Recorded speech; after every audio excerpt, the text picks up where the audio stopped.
Software का। Software. तो software design और इम्प्लीमेंटेशन में आपके दिमाग में क्या लगता है कि क्या हो सकता है ये?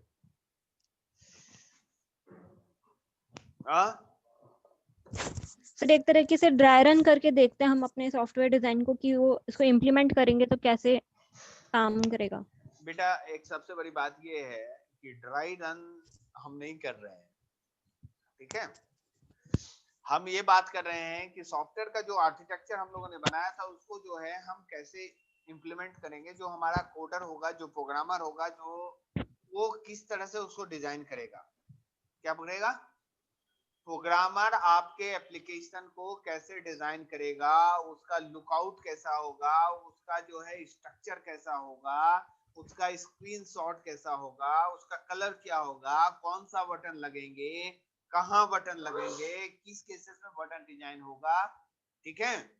और जो फंक्शनलिटी पॉइंट ऑफ व्यू से बात कर रहे हैं कि इम्प्लीमेंटेशन में उसे कौन कौन सा प्लस पॉइंट दिखने चाहिए, कौन कौन सा ऐसा प्रोस एंड कॉन्स है जिसको आपको समझना चाहिए, उसकी बात करेंगे हमारे, ठीक है। स्पेशली जहां तक अभी तक आप लोग को पता होगा कि हमारा जो प्रोग्रामिंग लैंग्वेज है वो या तो हम स्ट्रक्चर प्रोग्रामिंग लैंग्वेज की बात करते हैं लाइक सी, लाइक फॉर्ट्रैन, लाइक कोबोल, लाइक क्या बोलते हैं उसको, पास्कल।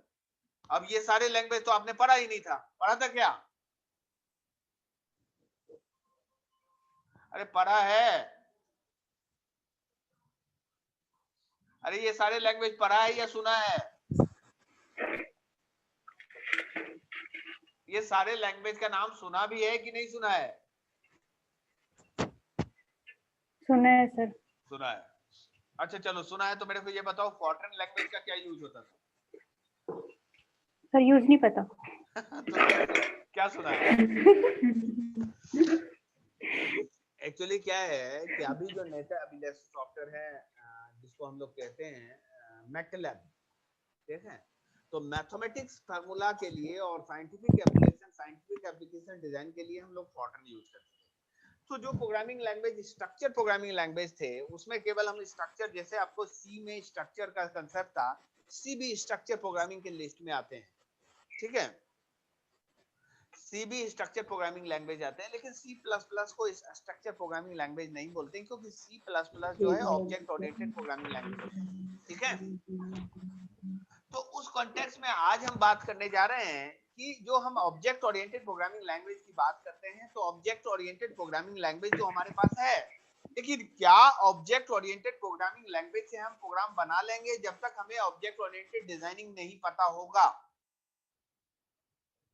अगर हम डिजाइन जो है स्ट्रक्चर किए हैं तो हमें स्ट्रक्चर प्रोग्रामिंग लैंग्वेज को यूज करना पड़ेगा। अगर हम design object oriented programming concept से यूज किए हैं तो हमें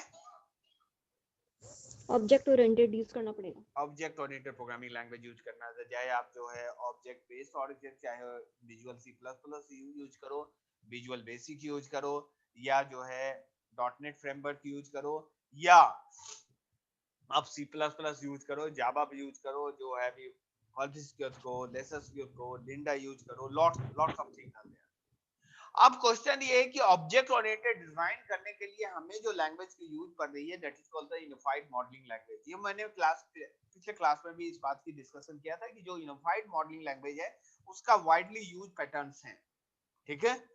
तो आज जो हम बात करने जा रहे हैं specially about object oriented design using UML, design patterns, implementation issue और ओपन सोर्स डेवलपमेंट मैकेनिज्म के बारे में बात कर रहे हैं जो हमारे सॉफ्टवेयर इंजीनियरिंग में काम आते हैं, ठीक है। तो इन दिस कॉन्टेक्स्ट अगर हम बात करें इस कॉन्टेक्स्ट में तो सबसे बड़ा चीज जो सामने आता है कि software design and implementation is the stage in the software engineering process at which an executable software system is developed. Software design and implementation activities invariably interleave. So software design is a creative activity in which you identify software component and their relationship based on the customer requirement. Okay. yes sir. Implementation is the process of realizing a design as a program. दोनों समझ में आया बात क्या कि software design किसको करना है और इंप्लीमेंटेशन किसको करना है। तो सॉफ्टवेयर डिजाइन जो है it is a creative activity in which you identify software component and their relationship based on the customer requirement. हम केवल पेपर पे काम करेंगे उस केस में, जिस पे पेपर पे सर। पेपर पे। लेकिन अगर हम इम्प्लीमेंटेशन प्रोसेस में बात करते हैं तो इम्प्लीमेंटेशन में हमें उस पेपर को हमें रियल कॉन्टेक्स्ट में प्रोग्रामिंग लैंग्वेज को यूज करते हुए हमें उस कंसेप्ट को प्रोग्रामिंग लैंग्वेज यूज करते हुए हम उसको इम्प्लीमेंट करेंगे और वो जो है प्रोग्रामिंग लैंग्वेज में दिख जाएगी। जैसे फॉर एग्जांपल अगर हम बोलते हैं कि find out the prime number, क्या बोला मैंने? Find out a prime number. अब प्राइम नंबर जब हम आइडेंटिफाई करने की बात करते हैं तो प्राइम नंबर आइडेंटिफाई करने के लिए जो आपका लॉजिकल कंसेप्ट होगा, जो आपका सूडो कोड होगा, जो आपका जो है फ्लो चार्ट होगा, ये सब जो है आपके डिजाइन पैटर्न का पार्ट होगा, ना कि इंप्लीमेंटेशन पैटर्न की बात होगी। ठीक है? Yes okay sir. सर। और जो हम लॉजिक डिफाइन कर रहे हैं, जो एल्गोरिथम डिफाइन करें, उस एल्गोरिथम को जब हम प्रोग्रामिंग लैंग्वेज के कंसेप्ट को यूज के प्रोग्रामिंग लैंग्वेज के सिंटैक्स और सेमेंटिक्स को यूज करके हम उसको कन्वर्ट कर देंगे अपने डिजाइन को, उस फोर्स को हम लोग कह रहे हैं implementation. Okay? Okay sir. Yes sir. तो implementation is the process of realising the design as a program. Okay? So in this context अगर हम बात करते हैं विल और वाई, क्या करें? सॉफ्टवेयर बनाए या खरीद लें? क्या विचार? सॉफ्टवेयर बनाना है या सॉफ्टवेयर खरीदना है?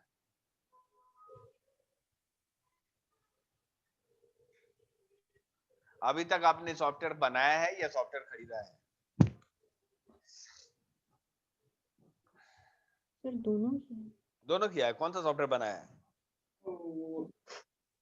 हाँ? अरे कौन सा सॉफ्टवेयर बनाया है? तो सॉफ्टवेयर नहीं बनाया, प्रोग्राम बनाया खाली। तो प्रोग्राम तो ठीक है। तो प्रोग्राम बनाने से, प्रोग्राम को जब तक कंबाइन नहीं करोगे तो सॉफ्टवेयर कैसे बनेगा? एक छोटा सा कैलकुलेटर बनाने के लिए भी उसमें कम से कम 100 प्रोग्राम होंगे या नहीं? Yes sir. होंगे सर। तो इन द केसेस ऑफ, अगर हम बात करते हैं in wide range of domain, it is not possible to buy off self system that can be adopted and tailored to user requirement. मतलब फॉर एग्जांपल ये क्या कहते हैं कि if you want to implement a medical record system तो you can buy a package that is already used in hospital. कर सकते हैं हम? Yes sir.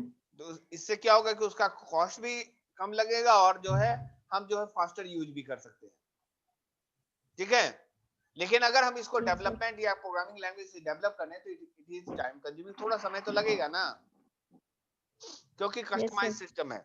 जैसे फॉर एग्जांपल अगर हमें कोई ड्रेस खरीदना है तो हम जाके मार्केट से ड्रेस बना हुआ रेडीमेड ड्रेस खरीद लेते हैं, लेकिन अगर बनवाना हो तो सर पहले कपड़ा खरीदना पड़ता है, उसके बाद फिर कोई स्टिच करवाना पड़ता है अपने अकॉर्डिंग।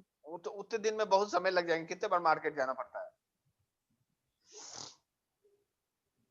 एक ही दिन जाना होता है सर।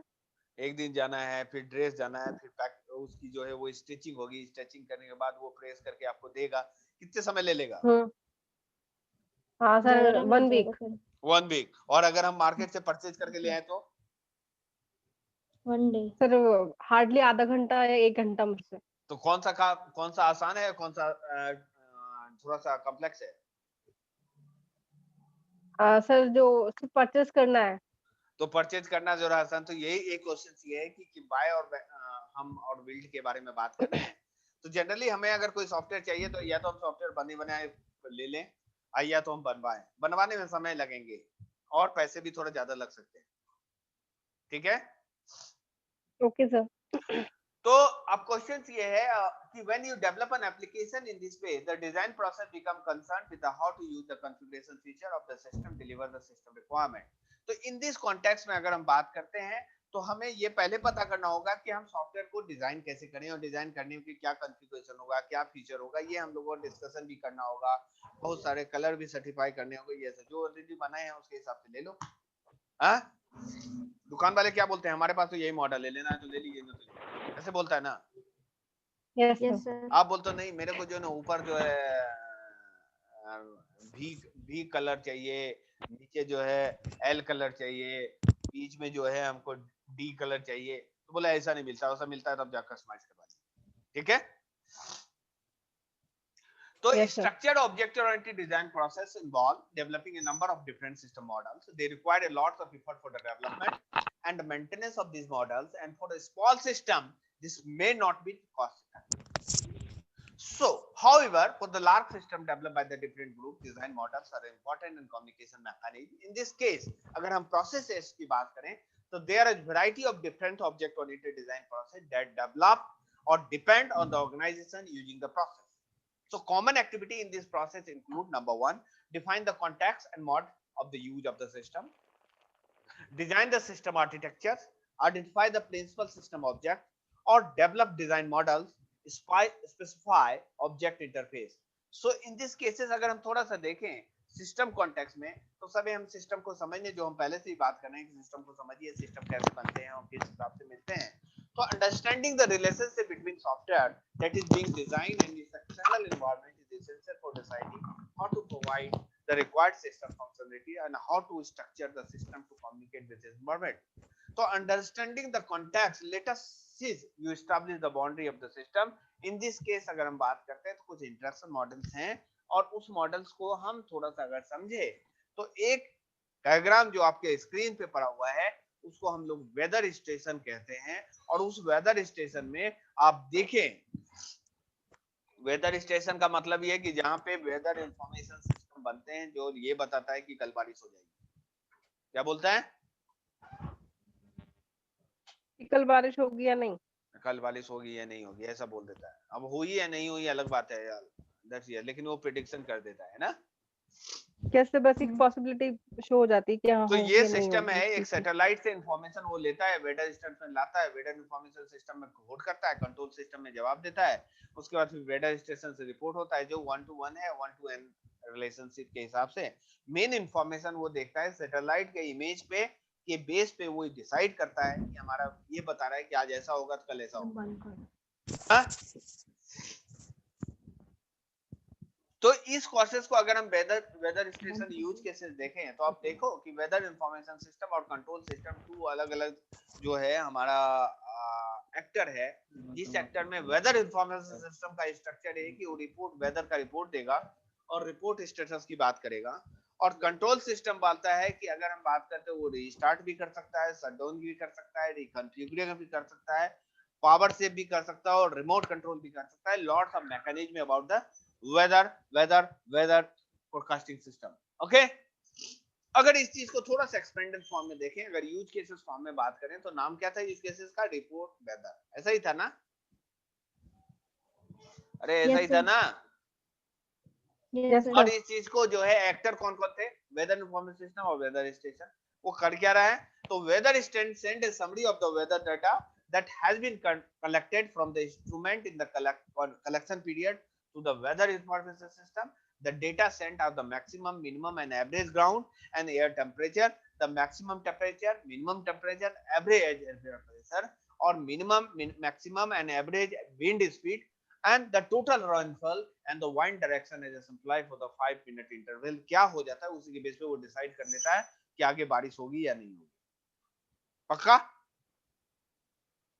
Yes, sir. Yes, और sir. वो इंफॉर्मेशन कहां से आ रहा है? सैटेलाइट. Weather department. सैटेलाइट से. Satellite. अरे डिपार्टमेंट तो ये खुद है. ठीक है. तो इन दिस केस अगर हम बात करते हैं आर्किटेक्चर डिजाइन, तो on instruction between system and environment have been understood. You with this information for designing the system architecture, you identify the major component that make up the system and their interaction, and then may organize the component using the architecture patterns such as the layered or client server models. The weather station is composed of the independent subsystems that communicate by the broadcasting message of the common infrastructure. In these cases अगर हम बात करें high level architecture of the weather station की, तो उसमें आप देखो fault manager भी है, कॉन्फ़िगरेशन मैनेजर भी है, पावर मैनेजर भी है, कम्युनिकेशन लिंक भी होगी, कम्युनिकेशन सिस्टम भी होगा, डेटा कलेक्शन भी होगा और इंस्ट्रूमेंट भी होगा. इन दिस केसेस अगर हम आर्टिकल डेटा सिस्टम की कलेक्शन सिस्टम को देखें तो डेटा कलेक्ट कहां हो रहा है? ट्रांसमीटर और रिसीवर से. यही हो रहा है ना? Yes, sir. तो in Yes, this sir. Case अगर हम देखें ऑब्जेक्ट क्लास आइडेंटिफिकेशन, तो identify object class is taken all too often a difficult part of the object design There is no magic formula for the object identification. It relies on the skill, experience and domain knowledge of the system designer. अगर किसी को ये नहीं पता है कि क्या करना है तो फिर वो कैसे बनाएगा? अच्छा एक बात बताओ, आप जो है एमएससी कर रहे हो तो आपको पता है एमएससी का प्रोसेस क्या है? Yes sir. और जो एमएससी नहीं किया है या जो है 5वीं क्लास पास है उसको क्या पता कि तो आप क्या करें?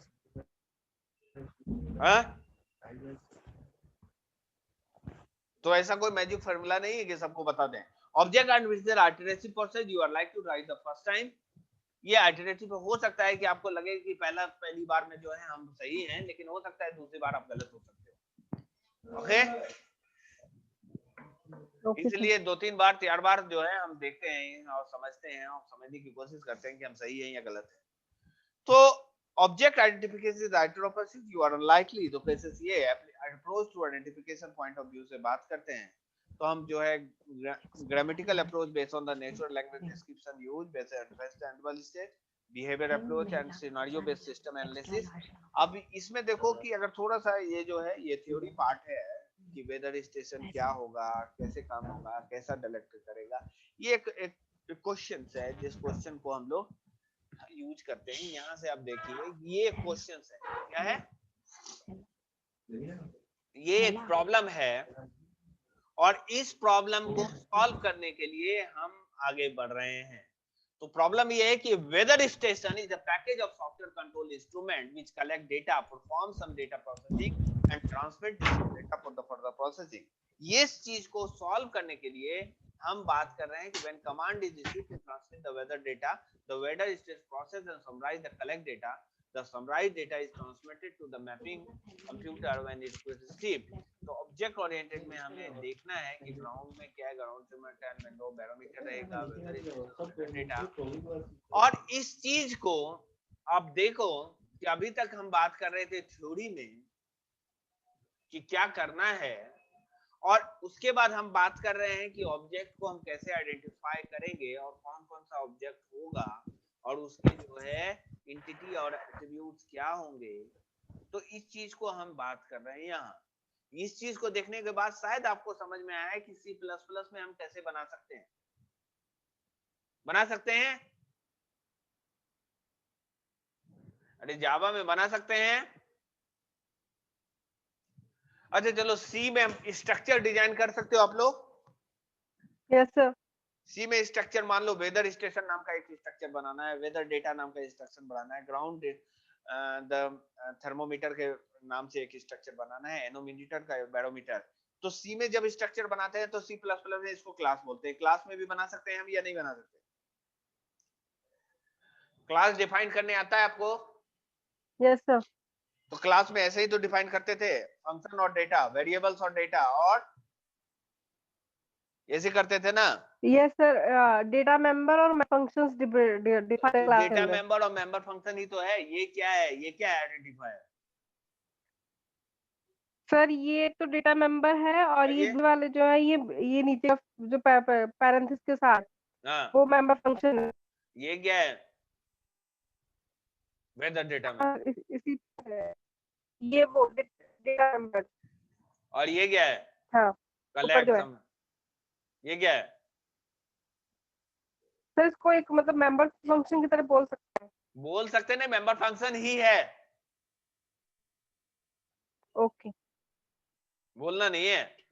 अब जो है डिजाइन मॉडल्स की बात करें। Design models of the object and design class and relationship between the entity. Static model describe the static structure of the system in terms of object class and relationship. Dynamic model describe the dynamic interaction between object. Example अगर बात करते हैं तो subsystem model that show logical groupings of the object into coherent subsystem. Sequence model that show the sequence of the object interaction. State machine model that show how individual object change their state in the response of the event. Other model include use case models, aggregations models and generalized models। इस चीज का मैंने पिछले class में discuss किया था। फिर मैं बात कर रहा हूँ कि इसको हम यूनिफाइड मॉडलिंग लैंग्वेज के तरफ से हम समझाने की कोशिश आपको कर रहे हैं। तो sequence model step by step, क्या बोलते हैं इसको? Sequence model step by step. So in these cases, objects are arranged horizontally across the top time is represented vertical, so model freedom top to bottom. Interaction are represented by labeler arrow. Different style of the arrow represent different types of interaction. A thin rectangle is object lifeline present a time when it is. इस चीज को आप diagram में देखिए. पहला क्या बोला, object origin horizontally across the group. क्या है ये, क्या है ये ऑब्जेक्ट, क्या है ऑब्जेक्ट. ऑब्जेक्ट. दूसरा स्टेट डायग्राम और useful high level model of the system है ऑब्जेक्ट टाइम. अब स्टेट डायग्राम क्या है देखो आप जरा.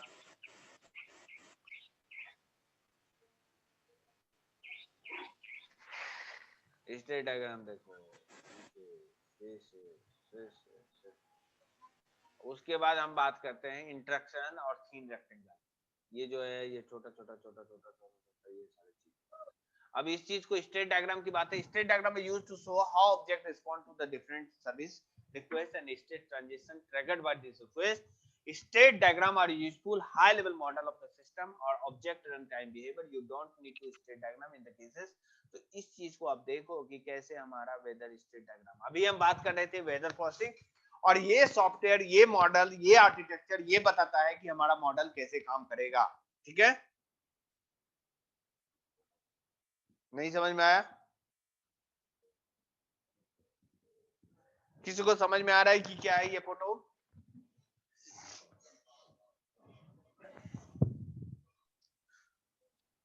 अरे किसी को समझ में आ रहा है क्या है ये?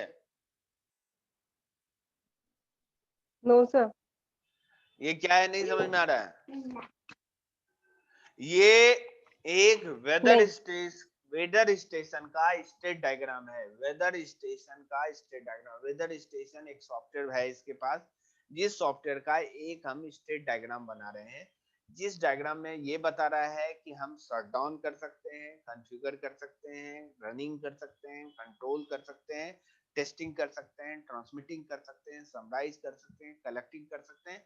और उसमें जो ट्रांजैक्शंस हो रहे हैं, चाहे क्लॉक से लेवल पे, कलेक्शन डेट की बात, रिपोर्ट बैटर की बात, वेदर समरी की बात, टेस्ट कंप्लीट की बात, ट्रांसमिशन डन की बात, ये सब फंक्शन रन करेंगे. ठीक है, क्योंकि अभी हम बात कर रहे हैं डेटा फंक्शन, मेंबर फंक्शन और मेंबर्स और फंक्शन की बात कर रहे हैं. तो उस कॉन्टेक्स्ट में हम बात कर रहे हैं.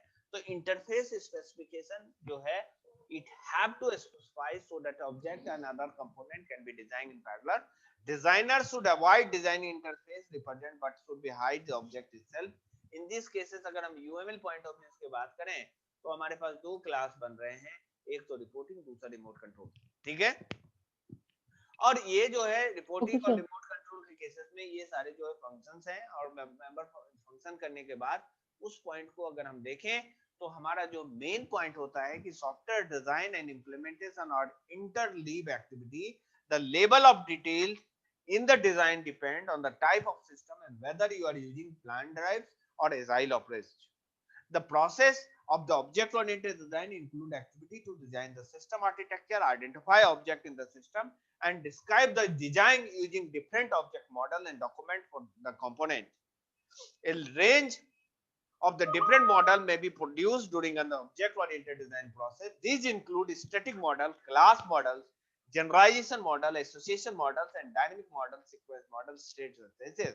So in these cases a UML interface system may be used for define interact in the cases of point. So now we are again discussing about the design pattern, especially कि किस वे से हम लोग डिजाइन कर सकते हैं, knowledge problem को कैसे सॉल्यूशन निकालते हैं, क्या पैटर्न निकाल सकते हैं और किस तरह से हम इसको एब्स्ट्रैक्ट में कन्वर्ट कर सकते हैं.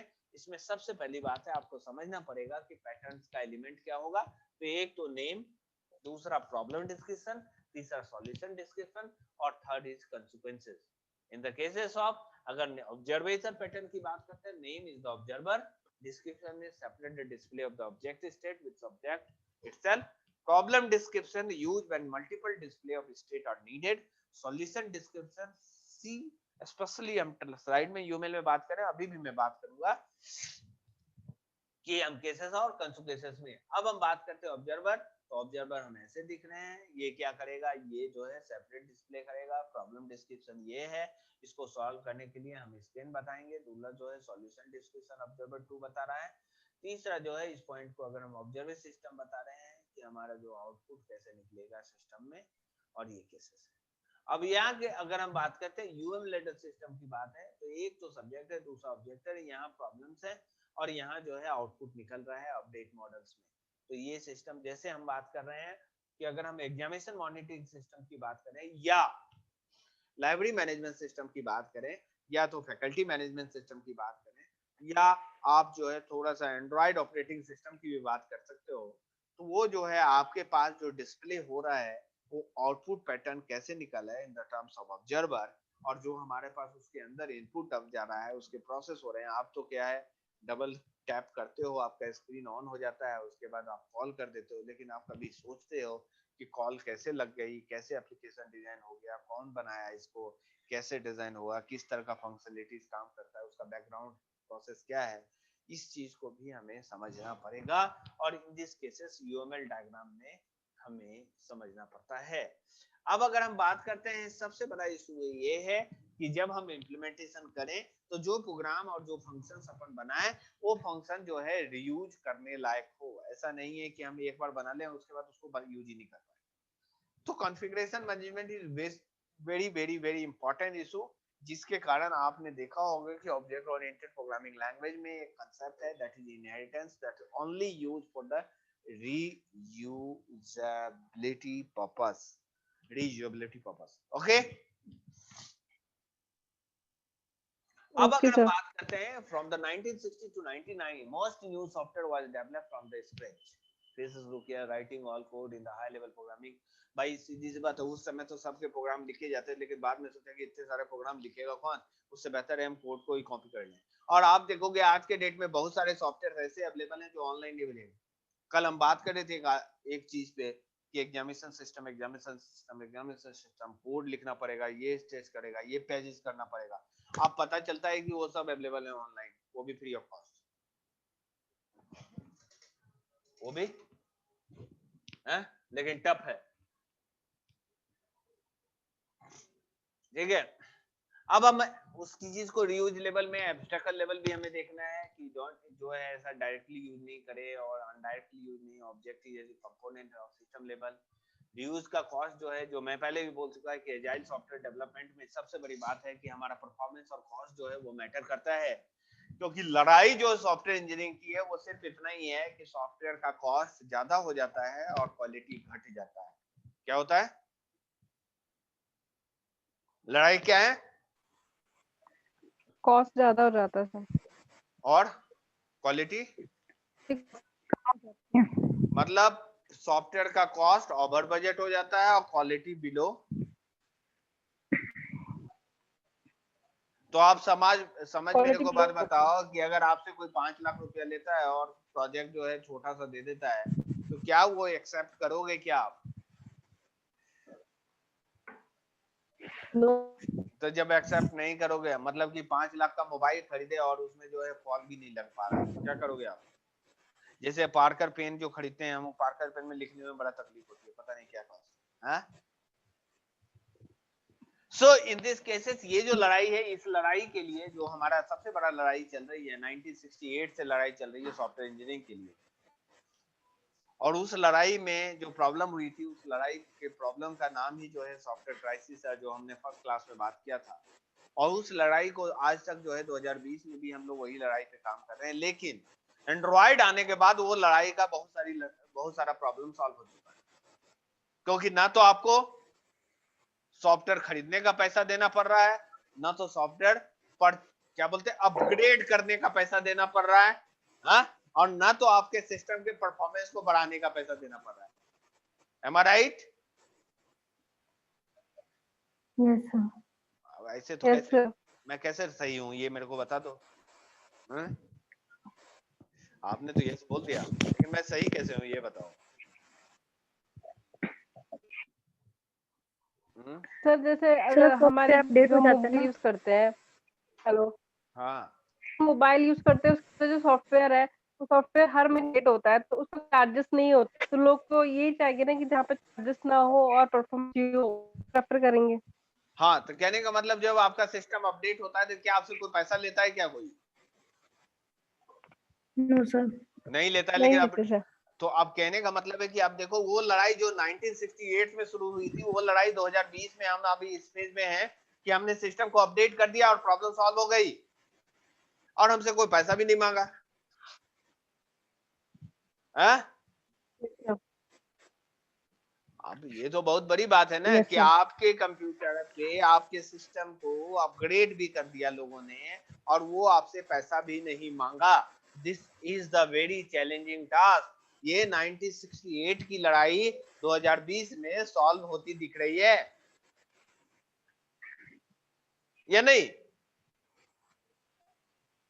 Yes, sir. तो आप सोचो कि वो प्रॉब्लम जो 1968 में था, मतलब आज से 30 साल और 20 साल 50 साल की लड़ाई में हम लोग 50 साल के बाद हम इस नतीजे पे पहुंचे हैं कि ये लड़ाई सॉल्व हो सकती है। एक नया प्रॉब्लम अलग आ गया, वो that is another thing, security issue अलग Yes, है, sir. वो इशू अलग है। लेकिन जो प्रॉब्लम थी, बेसिक प्रॉब्लम उस समय, उसको सॉल्व करने के लिए सॉफ्टवेयर इंजीनियर को 50 साल लग गए। कितने? 50 साल। 50 साल। लेकिन आप तो 2 मिनट में मोबाइल खरीद के काम कर लेते हो। हाँ? अब हम बात करते हैं इस चीज को थोड़ा सा समझने की। तो हमारे पास जो है रियूजेबल लेवल, जो है एब्स्ट्रैक्ट लेवल, ऑब्जेक्ट ओरिएंटेड कंपोनेबल की बात कर रहे हैं, रियूज की बात कर रहे हैं, कॉन्फ़िगरेशन मैनेजमेंट की बात करते हैं और कॉन्फ़िगरेशन मैनेजमेंट एक्टिविटीज की बात करते हैं। ये सारे चीज जो है, ये सिर्फ एक ही बात की बात कर रहे हैं कि हम सॉफ्टवेयर को कैसे बनाएं और सॉफ्टवेयर को इंप्लीमेंट करें। नेक्स्ट जो सबसे बड़ा चीज है कि हम जो है डेवलपमेंट प्लेटफॉर्म टूल्स की बात कैसे करें, कौन सा टूल्स यूज करें, कौन सा लैंग्वेज यूज करें, कौन सा डेटाबेस यूज करें, कौन सा टेस्टिंग टूल्स यूज करें, कौन सा ग्राफिकल एडिटिंग टूल्स करें, कौन सा डिबगिंग सिस्टम यूज करें, कौन सा कंपाइलर यूज करें, ये सारे चीज की बात करते हैं। तो नेक्स्ट क्लास में हम बात करेंगे development platform, that is called the IDE, that is called integrated development environment, जिसमें हम बात करेंगे कि हमारा सॉफ्टवेयर डेवलपमेंट का टूल्स कैसे क्रिएट होता है, IDEs कैसे सॉफ्टवेयर टूल्स करते हैं, क्रिएट सपोर्ट कैसे होता है, स्पेसिफिक कैसे होता है, उसका कंपोनेंट और डिप्लॉयमेंट फैक्टर कैसे होता है, ओपन सोर्स डेवलपमेंट मॉडल कैसे काम करते हैं, फ्री सॉफ्टवेयर जो है FSF.org है वो कैसे काम करता है, कि वो आपसे बिना पैसा लिए कैसे आपको यूज करने सॉफ्टवेयर दे देता है, इसके बारे में हम बात करेंगे। ओपन सोर्स सिस्टम की बात करेंगे, स्पेशली कि MySQL जो डेटाबेस है उसको कैसे हम काम करेंगे, कैसे ऑपरेट करेंगे, उसका मेन इशू क्या है, उसका बिजनेस सोर्सेस क्या है, उसकी लाइसेंसिंग क्या क्या कंसेप्ट है, उसके मॉडल्स क्या होते हैं, स्पेशली GPL, LGPL और BSD लाइसेंस की बात करेंगे, उसके मैनेजमेंट कैसे हम करते हैं और मेन फैक्टर क्या होता है। तो नेक्स्ट क्लास में हम बात करेंगे स्पेशली IDE की, इसकी इंटीग्रेटेड डेवलपमेंट एनवायरनमेंट की।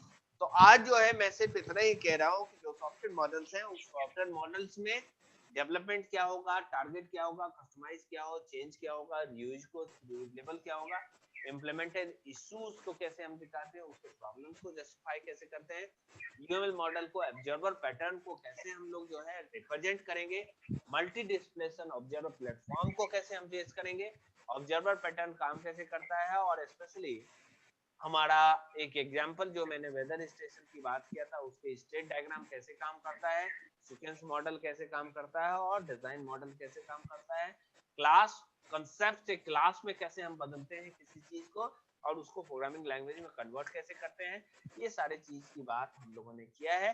कल हम नेक्स्ट क्लास में हम बात करेंगे specially in the case of design and implementation process में, that is open source development model specially. Okay, कोई क्वेश्चन?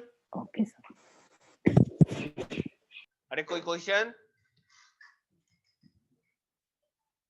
नहीं? नोट्स तैयार हो रहा है? अरे नोट तैयार हो रहा है या नहीं? बोलता ही नहीं, कोई नहीं बोलता, भाग गया। हाँ, धन्यवाद।